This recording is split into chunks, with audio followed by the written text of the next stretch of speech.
अस्सलाम वालेकुम। Kindly attendance अपनी एंटर कर दें। हम 5 मिनट्स में 10:45 पर क्लास स्टार्ट करते हैं।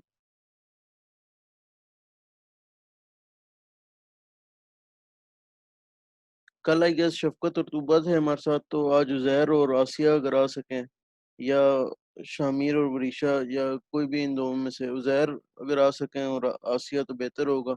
अगर इंटरनेट का इशू है तो फिर शामिर और वरीशा में से। आसिया तो आ गई, उज़ैर अगर आ सकें। ठीक है, मैं आप दोनों को अनम्यूट कर दूंगा 10:45 तक, बाकी लोगों को आने दें ताकि हम लोग फिर उसके बाद स्टार्ट करें class.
Okay, we have enough participants मेरे ख्याल है।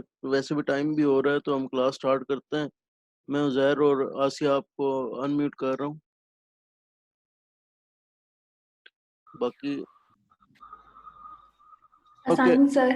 वालेकुम अस्सलाम। अच्छा, आज क्योंकि आप लोगों की क्लास कह रही थी कि एक क्लॉक सिक्वेंशियल सर्किट्स कराएं, तो वो मैं करूँगा। अम, इसमें थोड़ा सा मैं क्लियर करता जाऊँ सारी क्लास के लिए कि क्विज जो है वो दो चीज़ों पर है जो सैटरडे को होगा। एक लैचेस, और लैचेस क्योंकि आप लोगों ने मुझे रिवाइज करने को नहीं बोला तो आई एम अज्यूमिंग कि आप लोगों को लैचेस आती हैं। और दूसरा जो है वो क्लॉक सिक्वेंशियल सर्किट। बीच में से एक टॉपिक जो है पूरा का पूरा स्किप्ड है।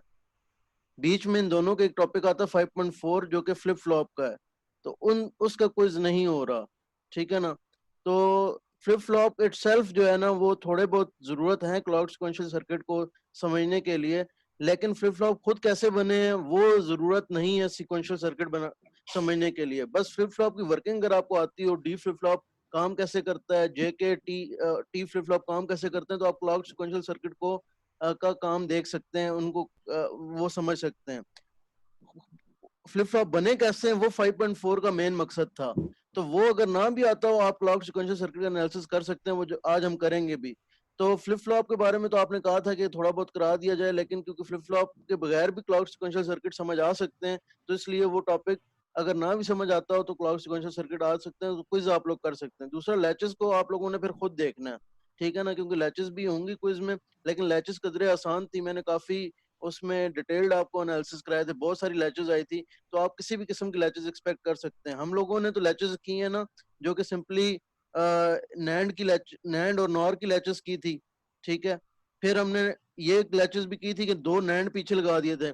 अब मसला ये कि अगर मैं आपको सेम देता हूं तो ये तो आपके पास रिटर्न सारा मटेरियल पड़ा होगा, आपके पास ओपन नोट्स भी है, सब कुछ है, आप उधर से कॉपी करेंगे रिजल्ट्स और वही मुझे दे देंगे। तो इसमें मैं कुछ थोड़ी बहुत चेंजेस करूंगा, लेकिन अगर आपको बेसिक्स आती होंगी ना कि अच्छा नैंड का जो टेबल होता है वो क्या टेबल होता है, ठीक है, और उसके थ्रू फिर सर ने क्या सिखाया था कि एक पिन से कंट्रोल कैसे होता है, इसी तरह नॉर का टेबल से कैसे कंट्रोल होता है, एक पिन से कंट्रोल कैसे होता है, इसी तरह एंड का अगर फंक्शन हो तो वो कैसे एक पिन से कंट्रोल होता है। अगर ये सारी बातें आपको पता होंगी तो आप लोग लैचेस को भी जो है वो जो क्विज की चीज है, या इसी तरह अगर फॉर एग्जांपल कोई एग्जाम में इस तरह की चीज आती है तो वो आप कर सकेंगे। यानी कि अभी अगर कॉन्सेप्ट क्लियर होंगे लैचेस के तो आपको रट्टा मारने की जरूरत होनी भी नहीं चाहिए। ये कोर्स ऐसा है ही नहीं कि इस पर रट्टा मारा जाए, ठीक है ना। तो वो तो मैं नहीं कराने लगा, लैचेस आप लोग के हिसाब से भी क्लियर है। तो क्लाउड सिक्वेंशियल सर्किट की तरफ आते हैं। फ्लिप फ्लॉप की थोड़ी बहुत जो चीज है जो यूज हमने करनी है, फ्लिप फ्लॉप का बिल्कुल एक छोटा सा बेसिक इंट्रो मैं दे देता हूँ, उसके बाद हम क्लॉक सिक्वेंशियल सर्किट पे चलते हैं। तो फ्लिप फ्लॉप तीन किस्म के होते हैं हमारे पास। डी फ्लिप फ्लॉप होता है जिसकी एक इनपुट डी होती है, एक आउटपुट क्यू होती है, दो आउटपुट होती है हर फ्लिप फ्लॉप की, दो आउटपुट्स होती हैं क्यू और क्यू बार, ठीक है। वो फिर हम नेम चेंज करते हैं जब एक से ज्यादा फ्लिप फ्लॉप आ जाते हैं, तो हम एक को ए कहते हैं फिर बी कहते हैं, वो पूरा प्रोसीजर अभी हम करेंगे। और एक क्लॉक जरूर होती है, वो नेगेटिव एज ट्रिगर्ड भी हो सकती है, पॉजिटिव एज ट्रिगर्ड भी हो सकती है। चैप्टर 6 में हमने थोड़ा सा देखा है कि नेगेटिव एज और पॉजिटिव एज में क्या फर्क और क्या फायदे होते हैं। अच्छा, इस इसी तरह आपके पास एक फ्लिप फ्लॉप है जे के का, इसको मैं कलर चेंज करता हूँ और इसकी सारी चीजें चेंज कलर से बनाता हूँ। दूसरा आपने फ्लिप फ्लॉप देखा है जे के का, जिसकी इनपुट्स दो होती हैं, आउटपुट्स वही क्यू क्यू बार होती हैं, और एक क्लॉक इनपुट एक्स्ट्रा होती है, ठीक है। इसको क्लॉक यहाँ पे लिख लेते हैं। और फाइनल जो है आपके पास एक और फ्लिप फ्लॉप होता है जिसकी भी एक इनपुट होती है डी की तरह, लेकिन उसका बिहेवियर चेंज होता है, डी वाला बिहेवियर नहीं होता, ठीक है। तो ये आपके पास तीनों फ्लिप फ्लॉप होते हैं। अब एक चीज, इनके करेक्टरिस्टिक टेबल होते हैं, ठीक है ना, यानी कि डी इनपुट और Q T plus one output. तो ये तो बड़ा सिंपल होता है, ठीक है। अब ये जो होता है जे के वाला, इसमें क्योंकि दो इनपुट्स हैं तो चार कॉम्बिनेशन बनते हैं। इसी तरह Q T plus one output आती है इसकी, जिस तरह डी की आती है। और जो टी है ये भी एक इनपुट है तो इसके भी दो कॉम्बिनेशन बनेंगे इनपुट पर, और क्यू टी प्लस वन। ये करेक्टरिस्टिक टेबल क्यों होते हैं? क्योंकि इनकी जो आउटपुट होती है वो नॉर्मली क्यू की फॉर्म में लिखी जाती है। अभी वो समझ आ जाएगी कैसे। डी में अगर इनपुट जीरो हो तो आउटपुट जीरो होती है, ना प्रीवियस पे डिपेंड करती है ना किसी और चीज पे डिपेंड करती है, सीधी सीधी जीरो हो जाती है। अगर वन हो तो आउटपुट भी वन हो जाती है। इसीलिए क्यू टी प्लस वन की जो करेक्टरिस्टिक इक्वेशन होती है ना, दो चीजें, करेक्टरिस्टिक टेबल, करेक्टरिस्टिक इक्वेशन, वो होती है डी। यानी कि जो इनपुट है नेक्स्ट स्टेट वही होगी। इसमें कोई नहीं होता कि प्रीवियस स्टेट को देखना होता है, नहीं, डी फ्लिप फ्लॉप में बिल्कुल ऐसे नहीं होता। जे के में चार चीजें आती हैं, 00, 01, 10, 11। जब 00 होता है तो क्यू ऑफ टी आता है। क्यू ऑफ टी से मुराद दूसरा नाम इसका जो कॉमन टर्म में, लेमन टर्म में, नो चेंज। नो चेंज का मतलब ये होता है कि चाहे आपके पास 00 जब इनपुट पर आ गया तो जो प्रीवियस स्टेट थी क्यू की, जो प्रीवियस आउटपुट थी आपके पास, वही आउटपुट मेंटेन रहेगी। 01 या 10 जब भी आता है तो आप जे को देखें, वही वाला काम होगा। तो जीरो आएगा तो ये इसको जीरो कहेंगे, जिसको कहते हैं रीसेट। वन। और वन आएगा तो वन कहेंगे, 10 आएगा तो वन आता है जिसको कहते हैं सेट। इसमें भी आप कह सकते हैं कि इसने इसको रीसेट और सेट कर दिया है। लेकिन ये ट्रांसपेरेंट लैच, डी क्योंकि ट्रांसपेरेंट लैच होती है तो ज्यादा जो है उसको ट्रांसपेरेंट से बेहतर जो है ना वो समझा जाता है, ठीक है। इसकी करेक्टरिस्टिक क्वेश्चन क्या आती है वो थोड़ी सी कॉम्प्लिकेटेड है, लेकिन वो क्यों इस तरह की बनाई गई है वो मैं आपको बताता हूँ। जे क्यू प्राइम प्लस के प्राइम क्यू, इसमें ये जो क्यू है ना, ये Q T, Q of T को कर रहा है। अच्छा, ये लास्ट वाली रहेगी, वन वन जब होता है तो आपके पास output Q complement. Q prime of T आती है, यानी कॉम्प्लीमेंट ऑफ प्रीवियस आउटपुट आती है, ठीक है ना। अच्छा, ये जो क्वेश्चन है ना, ये इस तरीके की बनाई गई कि जब आप इन चार में से जो कॉम्बिनेशन इसमें रखेंगे ना, वो कॉम्बिनेशन ये फुलफिल कर देगा। यानी कि अगर आप दोनों जीरो रख देते हैं, जे भी जीरो रख देते हैं और के भी जीरो रख देते हैं, के भी जीरो रख देते हैं, तो अब जीरो और क्यू प्राइम क्या हो जाता है? जीरो हो जाता है। और जीरो प्राइम क्या हो जाता है? One, one and Q. तो आपके पास क्यू टी प्लस वन क्या आ रहा है? क्यू ऑफ टी आ रहा है, यानी कि नो चेंज आ रहा है, ठीक है ना। तो ये जो इक्वेशन बनाई गई है जे के की, फ्लिप फ्लॉप की, ये एग्जैक्टली ऐसे बनाई गई है कि इसका जो करेक्टरिस्टिक टेबल है पूरा का पूरा फिल होता है इसमें, ठीक है ना। इसी तरीके से अगर आप जीरो वन रखते हैं तो जे जीरो है, क्यू प्राइम प्लस के वन है, वन प्राइम क्यू, यानी कि वन प्राइम जो है वो जीरो हो गया। तो जीरो और जीरो, तो जीरो और जीरो हमेशा क्या होता है? जीरो ही होता है, ठीक है ना। तो ये इस तरीके से पूरा का पूरा आपके पास करेक्टरिस्टिक इक्वेशन है। और जो टी फ्लिप फ्लॉप है इसकी भी दो स्टेट्स होती हैं, लेकिन ये बड़ी इंपॉर्टेंट सी होती हैं। यानी कि जिस तरह इधर सिर्फ रीसेट और सेट है, तो यहाँ पर रीसेट सेट नहीं होता बल्कि नो चेंज और कॉम्प्लीमेंट होता है सिर्फ। तो क्यू ऑफ टी और क्यू प्राइम ऑफ टी, और इसकी जो इक्वेशन होती है कैरेक्टरिस्टिक इक्वेशन, वो भी थोड़ी सी चेंज होती है। वो होती है T Q prime plus T prime Q, XOR type equation होती है इसकी। अच्छा, अब क्लॉक सिक्वेंशियल सर्किट एनालिसिस के लिए मैंने जो आपको तरीका कराया है, बुक में जो तरीका है वो दो तरीके हैं। एक करेक्टरिस्टिक टेबल से, मेरी स्लाइड में भी करेक्टरिस्टिक टेबल से शायद गिवन होगा, लेकिन मैंने जो आपको तरीका सिखाया है और आसान रखने के लिए एक ही तरीका सिखाया है। पहले मैं दोनों कराता था, लेकिन यहाँ पर जो ऑनलाइन सिस्टम है इसमें मुश्किल है दोनों तरीके कराना। वो जो दूसरा तरीका है ना टेबल वाला, करेक्टरिस्टिक टेबल को देख के करने वाला, वो थोड़ा ज्यादा मुश्किल हो जाता है। तो मैंने सिर्फ एक ही तरीका कराया है, और वो कराया है कि करेक्टरिस्टिक इक्वेशन को यूज करते हुए आप कैसे जो है वो क्लॉक सिक्वेंशियल सर्किट का फाइनल जो काम होता है वो या स्टेट टेबल बन जाए या स्टेट डायग्राम बन जाए। ठीक है ना, एनालिसिस का फाइनल क्या होता है कि स्टेट टेबल बन जाए या स्टेट डायग्राम बन जाए।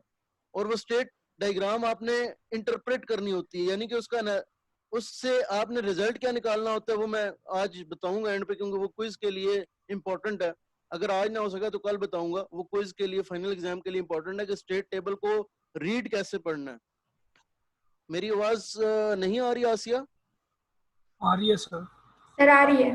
आ रही है नुकबा? फिर थोड़ा सा शायद आपके इंटरनेट का इशू होगा। काइंडली फिर ये मैं यही कह सकता हूँ कि नुकबा को काइंडली कोई बता दें कि इंटरनेट के शायद उनकी तरफ प्रॉब्लम होगा। वो कह रही है बिल्कुल आवाज नहीं आ रही है। May be internet issue on your side. Everyone 2 minute दीजिएगा मुझे। क्लियर आ रही है या कुछ इशू आ रहा है बीच में? चलें ठीक है, हम कंटिन्यू करते हैं अपने इसको। ओके, तो स्टेट टेबल या स्टेट डायग्राम हमारा फाइनल गोल होता है एनालिसिस में, ठीक है ना। वो बन जाए तो हम लोगों को इंटरप्रेट कैसे करना है, खास तौर पर जो क्विज होगा आपका या फाइनल एग्जाम में अगर इस तरह क्वेश्चन आता है, उसके लिए आपको इंटरप्रेट कैसे करना है वो मैं आपको ट्रेनिंग दूंगा। ठीक है, वो ज्यादा इंपॉर्टेंट है, क्योंकि मैंने क्वेश्चन सारी कोशिश करने के एमसीक्यूज टाइप बनाऊं ताकि वो गूगल को आसान हो चेक करना, क्योंकि मेरे पास दूसरा सेक्शन भी है जो कि पूरा मैथमेटिक्स का कोर्स है। वो मैं क्वेश्चन एमसीक्यूज नहीं बना सकता, तो मुझे वो चेक करना है, तो मेरी कोशिश होगी यहाँ पे बर्डन ना मेरे पर पड़े। लेकिन वो फिर वही बात है कि उस तरह के एमसीक्यूज होंगे जिस तरह पिछला क्विज था, यानी कि वो प्रॉपर एमसीक्यूज नहीं होंगे। कुछ एमसीक्यूज होंगे प्रॉपर और कुछ इम्प्रॉपर एमसीक्यूज होंगे, जो कि एमसीक्यूज नहीं होंगे बल्कि आपने क्वेश्चन पूरा पहले सॉल्व करके अपने पास और उसमें से आंसर निकालने होंगे। ठीक है ना, तो बहरहाल वो हम डिस्कशन करेंगे। अभी बहुत हमारे पास टाइम है, आप लोगों ने टॉपिक्स काफी मतलब कम दिए हमारे पास, हर चीज हम कवर कर लेंगे इंशाल्लाह, और आपको थोड़ा सा मैं ट्रेन कर दूंगा उस बारे में भी। एक क्विज भी हो जाएगा तो हम ट्रेन हो जाएंगे उस बारे में भी, ठीक है ना। बहरहाल आज की चीज पर आते हैं कि हमने जो मैंने आपको एनालिसिस सिखाया है वो मैंने सिर्फ सिखाया आपको जो कैरेक्टरिस्टिक इक्वेशन यूज करते हुए। कैरेक्टरिस्टिक टेबल यूज करके भी एनालिसिस किया जा सकता है, लेकिन वो एक थोड़ा सा मुश्किल तरीका है, खास तौर पर ऑनलाइन समझाना। ठीक है, तो अब सिर्फ फर्क क्या आता है? फर्क ये आता है क्योंकि हम लोग अपने जो बनाते हैं, जब क्लाउड सिक्वेंशियल सर्किट का एनालिसिस करने लगते हैं तो हम ए कह देते हैं अपनी आउटपुट्स, या बी कह देते हैं, या सी कह देते हैं। तो हमारी जो कैरेक्टरिस्टिक इक्वेशन होती है वो इस तरह चेंज हो जाती है कि Q T plus one A T plus one D of A, B T plus one J B K B prime. ठीक है ना, फिर इस तरीके से चेंजिंग आ जाती है के B D A T C, तो ये आ जाता है C T plus one T C और टी सी प्राइम, और कुछ भी नहीं होता। ठीक है ना, बहरहाल हम करते हैं क्वेश्चन ताकि बाकी लोगों का भी ये कॉन्सेप्ट क्लियर हो। ठीक है,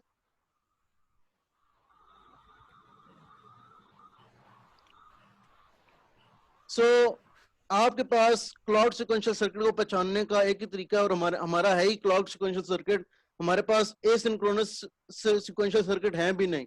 एक हमारे पास है कॉम्बिनेशनल सर्किट, वो पहचानने का तरीका ये है, वो वैसे एनालिसिस का आएगा भी नहीं, डिजाइनिंग का आ सकता है प्रॉब्लम। ठीक है ना, चैप्टर 4 में डिजाइनिंग एक बड़ा इंपॉर्टेंट चीज है।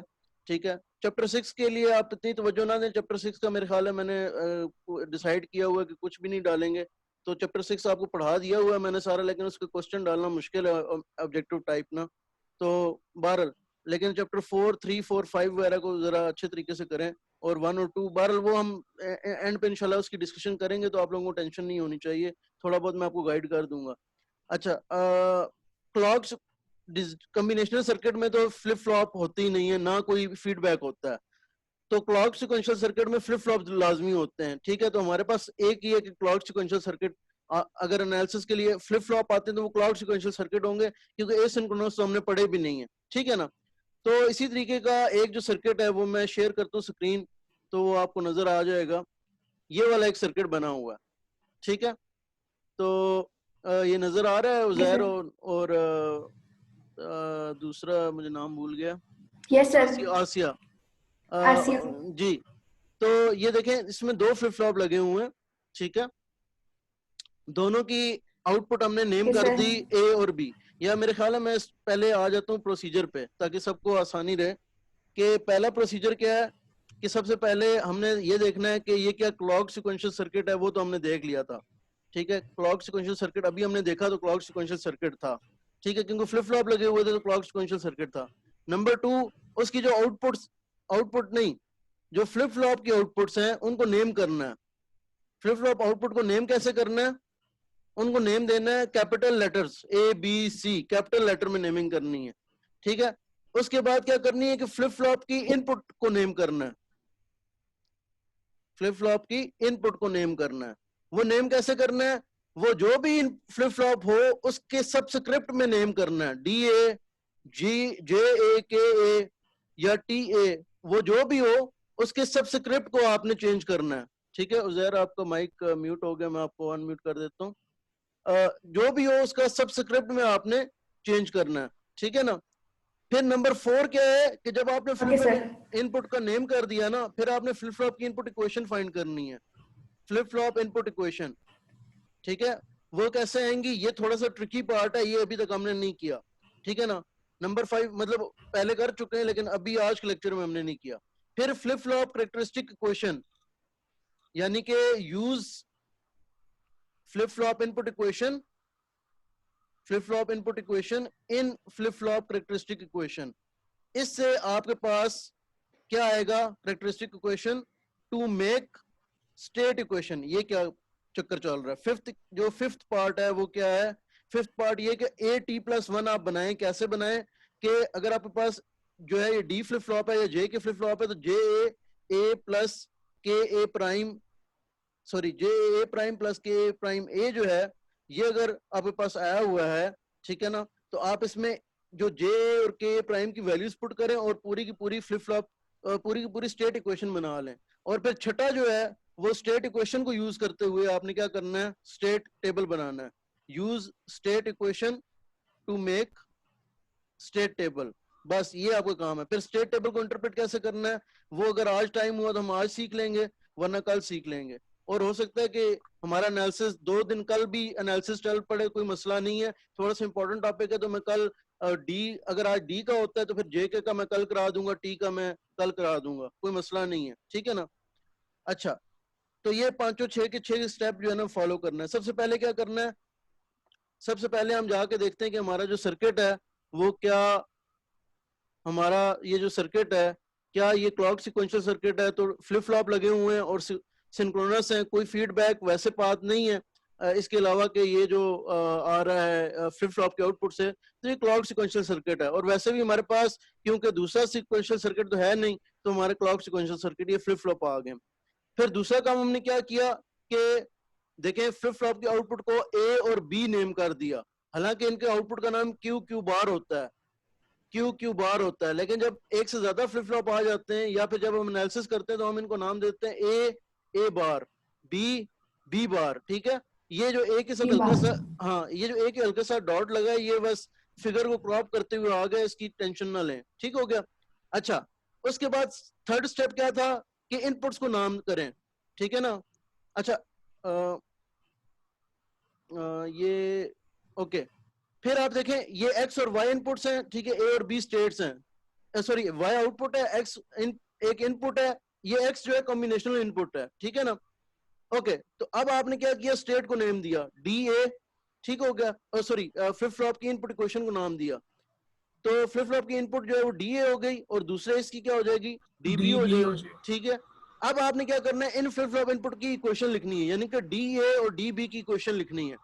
ये आपके पास डीए की इक्वेशन आ जाएगी सिंपल ए एक्स और बी एक्स। ये कैसे आया, ए एक्स जरा देखें कैसे आया, ये ए है और ये एक्स जा रहा है तो ये ए एक्स आ गया, ठीक हो गया। Yes sir. और ये जो Yes, हैंड sir. गेट है ये बी एक्स आ जाएगा, ठीक है, क्योंकि बी से आ रही है इनपुट और एक एक्स से इनपुट, बी एक्स आ गया तो ये डी ए क्या बनेगा, ए एक्स और बी एक्स आ गया, BX ठीक हो गया।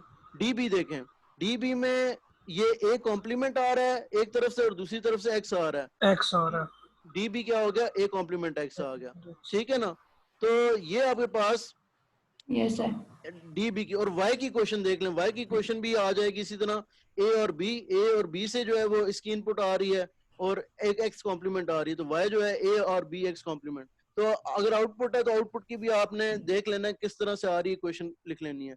ये क्वेश्चन जरा मैं अपने पास लिख लेता हूँ बोर्ड पर, उसके बाद मैं इसको स्क्रीन शेयर को बंद करके आप हम लोग आगे के स्टेप्स करते हैं, ठीक है। ए एक्स और बी एक्स, डी बी जो है वो आपके पास है ए कॉम्प्लीमेंट एक्स, और आपके पास y जो है जो कि एक आउटपुट इक्वेशन है a और b x कॉम्प्लीमेंट, ठीक है। अब यहां से आगे जो है ना वो बाकी ये डायग्राम के स्टेप्स खत्म हो गए, डायग्राम के स्टेप्स इतने ही थे, डायग्राम को देखकर आप इतना ही लिख सकते थे। अब सारे जो स्टेप्स चलने हैं ना वो आपके पेपर पे चलने हैं, इवन स्टेट टेबल तक, ठीक है ना। अब आप क्या करें, नेक्स्ट स्टेप क्या है कि आप स्टेट्स की इक्वेशन लिखने हैं। स्टेट की इक्वेशन क्या है, कितने फ्लिप फ्लॉप थे, 2 फ्लिप फ्लॉप थे, ठीक है ना। तो स्टेट इक्वेशन 2 आएंगी, टेबल में 4 स्टेट्स आएंगी वो बात की बात है, या आपकी स्टेट डायग्राम में 4 स्टेट्स आएंगी वो बात की बात है। स्टेट इक्वेशन कितनी आएंगी, जितने फ्लिप फ्लॉप थे, तो एक ए टी प्लस 1 की स्टेट इक्वेशन आएगी और एक बी टी प्लस 1 की स्टेट इक्वेशन आएगी, और इसी से हमने स्टेट टेबल फिल करना है। आपने दूसरा मेथड नहीं देखना, दूसरे मेथड में इसके बाद स्टेट करेक्टरिस्टिक टेबल भी यूज हो सकता है, लेकिन मैंने आपको मना कर दिया क्योंकि मैं वो कराना जरा लेंथी काम है, मुश्किल काम है। इससे भी स्टेट टेबल वही निकलेगा, उन अगर आप दूसरे मेथड से आते हैं तब भी स्टेट टेबल वही निकलता है। तो आप एक ही मेथड अडॉप्ट करें, इसी को सही समझ लें तो काफी होगा। स्टेट इक्वेशन क्या होती है, स्टेट इक्वेशन आप जाएं दोबारा उस पे के डी के फ्लिप फ्लॉप की स्टेट इक्वेशन क्या होती है, तो आपने देखा था Q T plus 1 equal to D होती है, तो आप इसको मॉडिफाई करेंगे A T plus 1 equal to D of A, ठीक है ना। जो स्टेट है उसके हिसाब से उसकी इनपुट देखें, पहले क्या था, पहले क्यू यहाँ पर था, क्यू बार यहाँ पर होता था और डी यहाँ पर होता था, तो इसकी स्टेट इक्वेशन क्या आई थी, Q T plus 1 equal to D आई थी। अब आपके पास क्या हो गया, आपने इस क्यू को क्या कह दिया, ए कह दिया, और इस डी को क्या कह दिया, डी ए कह दिया। तो लॉजिकल सी बात है कि इसकी स्टेट इक्वेशन ये बननी चाहिए, समझ आई ये बात। आसिया आप अनम्यूट हो गए हो, उजैर ये बात समझ आई है। यस सर आ गया। ठीक है ना, पहले आपके पास Q था और ये D था, तो तब आपकी इसके Yes, पास sir. स्टेट इक्वेशन बनी थी Q T plus 1 equal to D। तो लॉजिकल सी बात है, Yes, जब sir. आपने इसको A कर दिया और इस इनपुट को D A कर दिया तो ये स्टेट इक्वेशन इसमें चेंज हो जानी चाहिए, ठीक हो गया। Yes sir. तो आपके Yes, पास sir.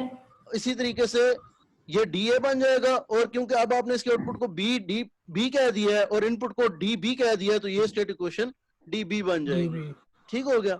DB और बन जाएगी। ये आप डायरेक्ट ही लिख सकते हो Yes, sir. AX और BX, या अगर आप इसको कॉमन लेना चाहें X तो A और BX, ठीक है, या अगर आप इसको AX और BX भी रहने देते हैं तो कोई फर्क नहीं पड़ता, और DB आपके पास डायरेक्ट A कॉम्प्लीमेंट X।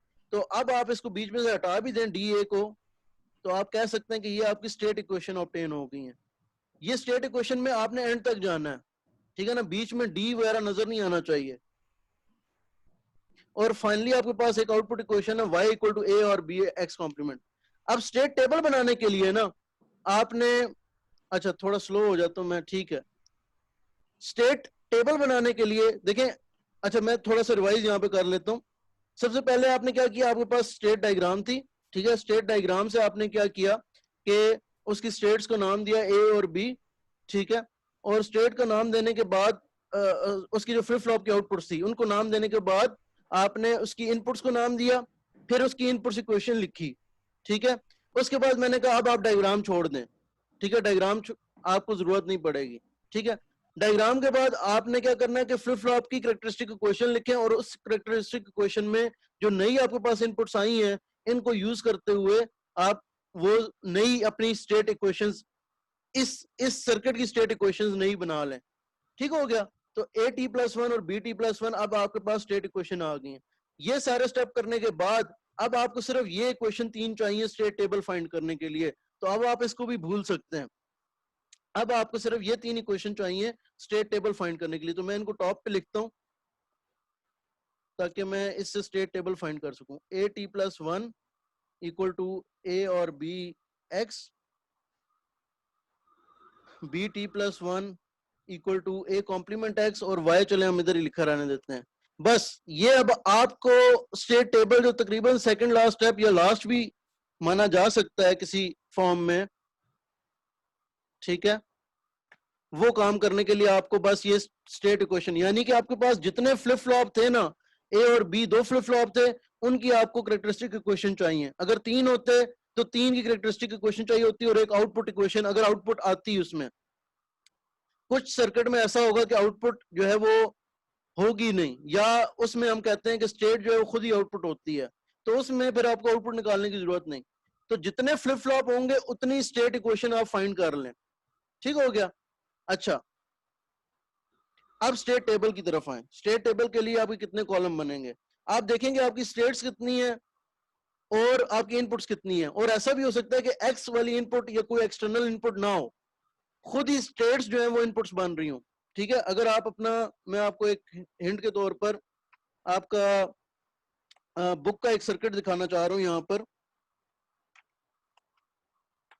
ये मैंने आपको असाइनमेंट में शायद दिया था, मुझे भूल रहा है। देखें, चले यहाँ पर ये नजर नहीं आएगा, लेकिन आप लोग अपना 5.8 जाकर अगर देखेंगे ना, 5.8 बुक का, इसके अंदर 2 T फ्लिप फ्लॉप दिए हुए हैं। उसमें कोई एक्सटर्नल आउटपुट नहीं है, इनपुट नहीं है, एक्स कोई एक्सटर्नल इनपुट नहीं है, बल्कि उसकी इनपुट्स दोबारा T की आउटपुट्स बन रही हैं। उस केस में स्टेट की आउटपुट खुद जो है वो, स्टेट जो है वो खुद ही इनपुट भी बन रही है, खुद ही आउटपुट भी है। तो उस केस में ये एक्स की इनपुट एक्स्ट्रा नहीं होगी। बहरहाल उससे क्या फर्क पड़ेगा उसकी तरफ भी आते हैं, लेकिन पहले ये कर लेते हैं कि आपके पास अगर कितनी स्टेट्स हैं, 2 स्टेट्स हैं और एक इनपुट है। ठीक है ना? तो आप प्रेजेंट स्टेट का खाना अलहदा बनाएं A B और इनपुट का खाना अलहदा बनाएं लेट्स से X, लेकिन जो कॉम्बिनेशन बनाने हैं ना वो इनको मिलाकर बनाने हैं। तो 8 कॉम्बिनेशन बनेंगे, 0 0 0 0 0 1। ठीक है? अब स्टेट देखें, ये स्टेट के कितने कॉम्बिनेशन बनते हैं? 4 कॉम्बिनेशन बनेंगे, 0 1 0 1 1 0 1 0 1 1 1 1। तो जो स्टेट है ना बेसिकली A और B, हालांकि 2 स्टेट्स हैं लेकिन इनके 2 पावर 2 कॉम्बिनेशन बनते हैं अगर देखा जाए तो। अगर सिर्फ आप स्टेट को देखें, क्योंकि ये जो A और B है ये बेशक फ्लिप फ्लॉप 2 हैं, तो आप कहते हैं कि ये स्टेट इक्वेशन 2 आती है, लेकिन ये सर्किट को मिलाकर बना रहे हैं, तो सर्किट की 4 स्टेट्स मानी जाएंगी। सर्किट की स्टेट्स 4 हैं, लेकिन फ्लिप फ्लॉप की या स्टेट इक्वेशन की बात की जाए तो 2 हैं। इसी तरह जब फ्लिप फ्लॉप 3 होते हैं तो स्टेट इक्वेशन 3 आएंगी, लेकिन उसकी जो सर्किट होगा ओवरऑल सर्किट की स्टेट्स, हाँ 8 कॉम्बिनेशन होंगे स्टेट के। ठीक है? ओके। और आउटपुट साइड पर आपके पास नेक्स्ट स्टेट, यानी कि स्टेट देखें, स्टेट आउटपुट भी बन रहा है। अच्छा, अगर किसी केस में, जिस तरह मैं बार बार कह रहा हूं कि अगर किसी स्टेट, किसी उसके अंदर आपके पास इनपुट है ही नहीं, तो फिर क्या होगा? अगर इनपुट नहीं है ना तो इनपुट वाला कॉलम नहीं होगा, इनपुट वाला कॉलम नहीं होगा और ए बी सिर्फ होगा, और ए बी के सिर्फ 4 0 0 0 1 1 0 1 1 आएंगे, और वही स्टेट इक्वेशन के हिसाब से आप लिख लेंगे उनकी आउटपुट। ठीक है ना? Yes sir. तो अभी फिलहाल हमारे पास इनपुट भी है, स्टेट भी है। सिंपल आपने क्या करना है, जिस तरह आप ट्रुथ टेबल फिल करते हैं, इसके बाद ये थोड़ा सा ध्यान रखने की बात है कि ए और बी प्रेजेंट स्टेट में भी आएंगी, यानी इनपुट कॉलम में भी आएंगी, यस सर, और आउटपुट कॉलम में भी आएंगी। बस ये ध्यान रखने की जरूरत है। बाकी अब सारा काम ट्रुथ टेबल वाला रह गया। स्टेट टेबल और ट्रुथ टेबल में फर्क क्या है? ट्रुथ टेबल में इनपुट जो होती है वो आउटपुट की साइड पर नहीं आती, और जो आउटपुट होती है वो इनपुट साइड पर नहीं आती। यही फर्क होता है ना ट्रुथ टेबल में। Yes sir. ठीक है ना? स्टेट टेबल में क्या होता है कि जो स्टेट्स होती हैं वो इनपुट साइड पर भी आती हैं और आउटपुट साइड पर भी आती हैं, बस ये फर्क है। बाकी आपने ट्रुथ टेबल की तरह फिल कर लेना है। तो आपके पास ए और बी एक्स की इक्वेशन जो थी वो थी ए एक्स और बी एक्स, इस तरह मैं फिल कर लेता हूँ। तो देखें जहां जहां ए और एक्स दोनों 1 हो तो वो कौन सी जगह है? ए को पहले ए टी प्लस 1 को फिल करते हैं, ए और एक्स जहां दोनों 1 हो तो वो ये वाली जगह है 1, 357 सर। ए और एक्स 5 और 7, हाँ सिर्फ 5 और 7, 1 0 1 3 तो नहीं है। अच्छा बी एक्स की वजह से बात आप कर रहे होंगे, हाँ ठीक है, Yes, B sir. B X जो है वो 1 इधर है, ठीक है ना, बिल्कुल सही है। बाकी सारे 0 आ जाएंगे, 0 Yes, 0 sir. 0 0 0। बी के लिए बी की करेक्टरिस्टिक क्वेश्चन को यूज कर लें, ठीक हो गया। Yes, sir. तो बी के लिए आप ए प्राइम एक्स, तो ए प्राइम एक्स जहां ए 0 1 and एक्स 1 3. हो, ठीक है, तो ए 0 1 और 3, ठीक है, तो ये 0 हो जाएगा, ये 1 हो जाएगा, ये 0 हो जाएगा, ये 1 हो जाएगा, ये 0 0 0 0, ठीक है। y के लिए a और b एक्स कॉम्प्लीमेंट, तो ये आप लिख सकते हैं a एक्स कॉम्प्लीमेंट और b एक्स कॉम्प्लीमेंट, ठीक है। जहां a 1 हो और x 0 हो तो ये आपके पास एक ये बनता है और 2, एक 4, 6. ये बनता है, ठीक है। और जहां b एक्स कॉम्प्लीमेंट b 0 हो और x सॉरी b 1 हो और x 0 हो तो ये 2 वाके 2 4 6 बनता है, ठीक है, 1 0 0 0, ठीक हो गया। तो ये आपके पास आपका स्टेट टेबल आ गया। इससे फिर हमने कहा था स्टेट डायग्राम बनाए, तो स्टेट डायग्राम के लिए मैंने आपको ये बताया था कि फाइनल चीज या तो स्टेट टेबल होता है या उसके बाद स्टेट डायग्राम भी मांग ली जाती है। तो स्टेट डायग्राम के लिए एक दफा कल कर लेंगे, बाकी भी मैं आपको चीजें बताऊंगा, ठीक है ना। तो स्टेट डायग्राम के लिए आप देखते हैं कि ए बी जो स्टेट्स है ना वो कितनी है। अगर स्टेट्स 2 हैं तो 2 पावर आप निकालते हैं और 2 पावर के हिसाब से आप स्टेट्स के कॉम्बिनेशन रखते हैं, 0 0 0 1 1 0 1 1। तो ए बी 2 स्टेट्स थी तो 4 कॉम्बिनेशन ए बी के 0 0 0 1 और इस तरीके से आप जाते हैं। अच्छा इंटरप्रेट कैसे करना है, इस टेबल को इंटरप्रेट कैसे करना है वो इंपॉर्टेंट है। वो आपने इसी तरह इंटरप्रेट करना है जैसे आप स्टेट डायग्राम पे इंटरप्रेट करते हैं, यानी कि आपके पास क्वेश्चन अगर आएगा तो वो इस तरह का आएगा कि अभी आप 0 1 पर हैं लेट से और इनपुट 0 आ जाती है तो आपकी नेक्स्ट स्टेट क्या होगी। तो आप इस टेबल को देखते हुए बताएं, अगर आसिया को भी मैं 0, अनम्यूट 0. करूं। हाँ 0 0 देखें आपने सिंपल। अच्छा मैं एक और क्वेश्चन देता हूँ, 1 0 आपकी प्रेजेंट स्टेट 1 0 है, ठीक है, और इनपुट 1 आ जाती है तो आपकी नेक्स्ट स्टेट क्या होगी? 1, 0. 1 0। क्यों आप किधर गए, आपने देखा अच्छा 1 0 आ जाती है प्रेजेंट स्टेट तो ये हो गया। इन दोनों में फिर सर ने क्या कहा है कि इनपुट 1 तो ये है, इसका मतलब है कि ये वाली आगे कॉलम देखना है कि नेक्स्ट स्टेट क्या बन रही है, बस इतना सा Yes, बात sir. है। और जो स्टेट डायग्राम होती है ना वो यही चीज होती है और कुछ नहीं होती है, स्टेट डायग्राम यही चीज होती है, ठीक है। तो पेपर के लिए या एग्जाम के लिए या आपके जो क्विज आएगा उसके लिए आपको स्टेट टेबल पहले बना लें, साइड पर रख लें, या स्टेट डायग्राम बनाना चाहते हैं आपको आसानी लगती है जैसे बना के रख लें। बाकी जो क्वेश्चन आएंगे वो स्टेट टेबल ही पूछा जा रहा होगा लेकिन किसी दूसरी सेंस में पूछा जा रहा होगा तो वो फिर आप लोग उसको हल कर लीजिएगा, ठीक है ना। तो अगर स्टेट डायग्राम बनाना चाहूँ तो मैं देखूंगा 0 0 पे अगर मेरे पास 0 आता है तो मैं कहाँ जाना चाहिए, मुझे 0 0, 0 पर ही 0. रहना चाहिए और आउटपुट मेरे साथ क्या आ रही है, 0 0. आ रही है, ठीक है ना। तो 0. वो स्लैश करके लिखते हैं। जी आसिया कोई क्वेश्चन है? हाँ आसिया सर। क्वेश्चन है या नहीं है? सर कोई क्वेश्चन नहीं है। Okay okay. इसी तरह अगर 0 0 पर 1 आता है तो मैं जा रहा हूँ 0 1 पर, ठीक है, और आउटपुट मेरी साथ 0 आ रही है, तो ये स्टेट डायग्राम बनाने का। तो आपके केस में स्टेट डायग्राम आप बना लें या स्टेट टेबल बना लें, ठीक है ना, दोनों केस में आपका काम हो जाएगा जो आपसे मांगा गया है, ठीक है ना। तो जितनी समझ आज स्टेट डायग्राम हम कल बना लेंगे या अभी बनाने में कोई हर्ज नहीं है, इसमें कोई मुश्किल काम नहीं है, ठीक है ना। मैंने आपको पहले आप बताया था बना कि लें. जितना जितनी आपके पास ए और बी होगा उतने 2 पावर आप गोल दायरे बनाएं, उसकी हर कॉम्बिनेशन लिख दें, ठीक है ना। इस तरह लिखें ताकि कम से कम इंटेंगलिंग आए, ठीक है। खदीजा का कोई क्वेश्चन है? मैं खदीजा का क्वेश्चन ले लूं। जी खदीजा। अस्सलाम सर। वालेकुम सलाम। सर यहाँ पर जो इनपुट दी हुई है तो ये हर क्वेश्चन में इनपुट होगी? हो भी सकती है नहीं भी हो सकती है, अगर होगी तो आपके पास टेबल इस तरह का आएगा, अगर नहीं होगी ना तो वो स्टेट्स खुद ही इनपुट होंगी, वो स्टेट्स खुद ही इनपुट होंगी। उस केस में आपके पास एक्स एक्स का यस कॉलम सर. नहीं रहेगा, ठीक है ना। लेट से हम एक सॉल्व करते हैं, हम कहते हैं एक्स नहीं था, ठीक है, ये ए और बी था और ये ए कॉम्प्लीमेंट एक्स था और वाई चले ए और बी आ रही थी, तो फिर ये स्टेट टेबल कैसे बनेगा, इसको बना लेते हैं, अभी बना लेते हैं। ठीक है, लेट से आपके पास सिनेरियो ये था, आपके पास इनपुट थी नहीं, सिर्फ स्टेट्स थी। ठीक हो गया, तो स्टेट्स थी और आपके पास किसी तरह ऐसा सर्किट बना हुआ था कि उसकी क्वेश्चंस ये आ रही थी। ठीक है, तो आपके पास ए बी प्रेजेंट स्टेट हो गई, इनपुट है ही नहीं कोई और, ए बी खुद ही इनपुट बनेगा और आउटपुट भी ए बी खुद Combination. बनेगा। ठीक है, आउटपुट एक एक्स्ट्रा आउटपुट वाई की आएगी, लेकिन क्योंकि वाई आउटपुट है, ठीक है, ना होगी तो हम ये कॉलम भी खत्म कर देंगे। और क्योंकि इन प्रेजेंट स्टेट सिर्फ इनपुट्स इतनी है, तो यहाँ पर 4 ही आपके पास बन पाएगा, ये मजबूरी है आपकी। ठीक हो गया, अब इनपुट है ही ये, अब आपने सिर्फ और सिर्फ ये बताना है कि ये प्रेजेंट स्टेट हो तो नेक्स्ट स्टेट क्या आएगी, वो आपने इक्वेशन ही लेनी है। ए और बी का मतलब है कि एक भी 1 हो, ए और बी में से तो 1 होगा। ठीक है, बी टी प्लस 1 ए है तो 0 0 1 1। ठीक है, और वाई आपके पास ए और बी है तो 0 1 1 1। ठीक है, तो बेसिकली ये तो आपके पास वो मूरे वाला बनेगा डायग्राम, यानी कि आप 0 0 0 1 1 1 1 या 1 0 1 1 कहेंगे इसमें, लेकिन साथ ही आप आउटपुट दे देंगे इसमें, क्योंकि आपकी आउटपुट सिर्फ स्टेट पर डिपेंडेंट कर रही है ना, तो 0 1 1 1। लेकिन आपने स्टेट डायग्राम जरूरत नहीं है आपको, आप अगर स्टेट टेबल तक पहुंच गए तो काफी होगा आपके लिए, आप लोगों के लिए।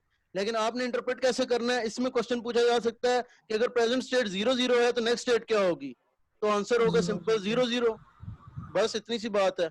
अगर प्रेजेंट स्टेट 1 0 है तो नेक्स्ट स्टेट क्या होगी 1 1। 1 1. ठीक है, बस इतनी सी बात है इसमें।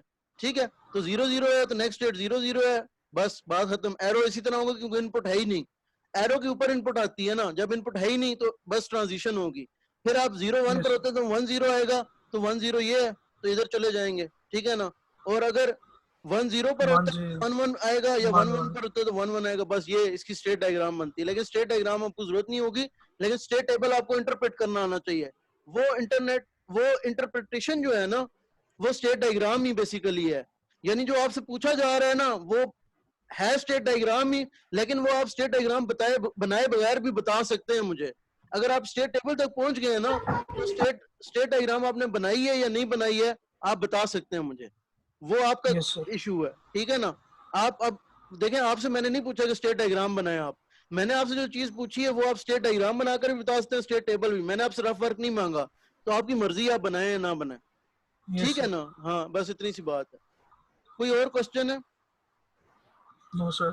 ये देखें, ये आपको सर अगर मोहम्मद अब्दुल रहमान है शायद, आपको क्वेश्चन जो है वो ये है कि ये आपको डायग्राम नहीं समझ आई, ये मैं कल दोबारा समझा दूंगा।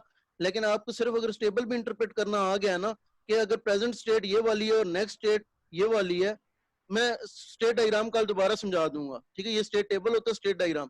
अगर आपको स्टेट टेबल में ये बात समझ आ गई है ना कि अगर ये इनपुट हो तो नेक्स्ट आउटपुट क्या होगी या नेक्स्ट स्टेट क्या होगी, तो ये काफी है आपके लिए। स्टेट डायग्राम यही चीज बता रही होती है एक विजुअल पिक्चर में। ठीक है, मैं कल दोबारा करा दूंगा, कोई मसला नहीं है। ठीक है ना, स्टेट डायग्राम में कल दोबारा करा दूंगा। ठीक है, स्टेट ठीक है, सर. पहले कल हम पहला काम ये करेंगे कि स्टेट डायग्राम कर लें, ताकि Yes, थोड़ा sir. फ्रेश ज़हन होगा ना सबका, तो स्टेट डायग्राम समझ आ जाएगी इंशाल्लाह कल। ठीक है ना, पहले हम ये काम कर लेंगे, स्टेट डायग्राम कर लेंगे। Sir, Thursday को next class है. हाँ, थर्सडे को ही, मतलब जब भी हमारी ठीक नेक्स्ट है. क्लास है तो हम स्टेट डायग्राम कर लेंगे पहले। ठीक है, एनी और क्वेश्चन? sir. क्योंकि ये लेक्चर भी खत्म हो रहा है, तो मैंने क्विज का बता दिया, लैचेस प्लस ये और फ्लिप फ्लॉप बीच में से स्किप्ड है। ठीक है, 5.4 आपको ठीक है, वैसे सर. करने की जरूरत नहीं है, लेकिन उतना आपको आना चाहिए जो कि इधर यूज हो रहा है क्लॉक सिक्वेंशियल सर्किट में, उसकी कोई माफी नहीं है। ठीक है ना, हाँ, ठीक है, वो सर. वो आपको स्टेट इक्वेशन भी आती है तो आप लोग कर सकते हैं। ठीक है, Yes, sir. चलें, ये मीटिंग का टाइम एंड होता है खुद ही, 1 मिनट से कम रह गया तो हो जाता है। किसी को क्वेश्चन है तो फिर हम एक्सटेंड कर लेंगे सेशन को, कोई मसला नहीं है।